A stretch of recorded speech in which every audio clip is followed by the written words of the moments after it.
morning all of you, and a very happy Sunday to you. I've been asked to share with you one of my favourite Bible stories, and it was quite easy for me to choose because this has always been one of my favourite characters in the Bible. I just think he's always stood up for what he knew to be right, even when those around him tried to really persuade him and push him to make bad choices. This person always put God first and always did what he knew God would want him to do.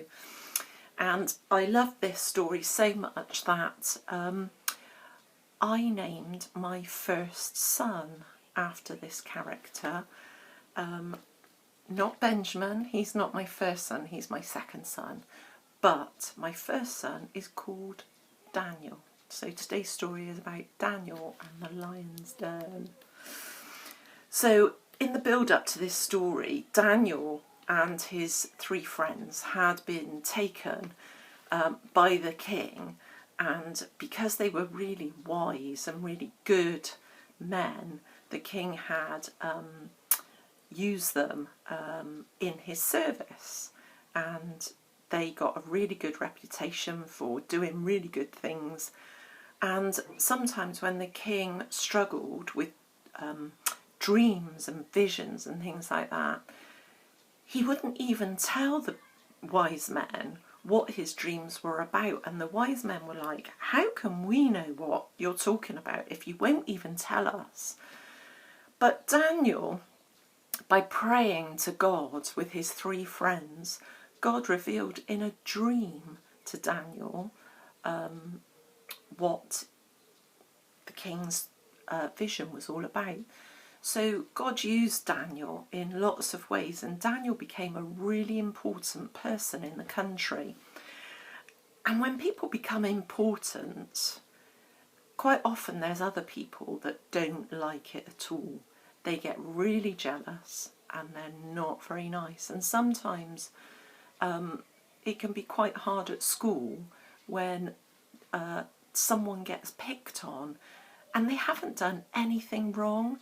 They're really nice kids, but some of the other children in school for some reason just pick on them and don't like them.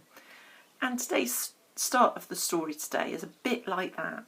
Daniel had been put in charge of a lot of people called governors, and they didn't like him. And they wanted to get rid of Daniel, and so they plotted something. So in Daniel chapter 6, it talks about Daniel and the lions. The supervisors and governors went to the king and said, "King Darius, live forever." The supervisors, assistant governors, the people who advise you, and the captains of the soldiers have all agreed that you should make a new law for everyone to obey. For the next 30 days, no one should pray to any god or human except you, our king. Anyone who doesn't obey will be thrown into the lion's den. Now, our king, make the law and sign your name so that it cannot be changed or cancelled. So King Darius signed the law. Even though Daniel knew that the new law had been written, he went to pray in an upstairs room in his house, which had windows that opened towards Jerusalem. 3 times every day, Daniel would kneel down to pray and thank God, just as he had always done. Then those men went as a group and found Daniel praying and asking God for help. So they went to the king and talked to him about the law. "You signed that law. Doesn't it say that anyone who disobeys will be thrown in the lion's den?" "Yes," said the king. Then they answered the king, "Daniel, one of the captives from Judah, is not paying attention to you, our king, or to the law you signed. Daniel still prays to his God 3 times every day." The king became very upset when he heard this. He wanted to save Daniel, and he worked hard until sunset trying to think of a way to save him. Then those men went as a group to the king and they said, "Remember, our king, the law of the Medes and Persians says that no law or command given by the king can be changed."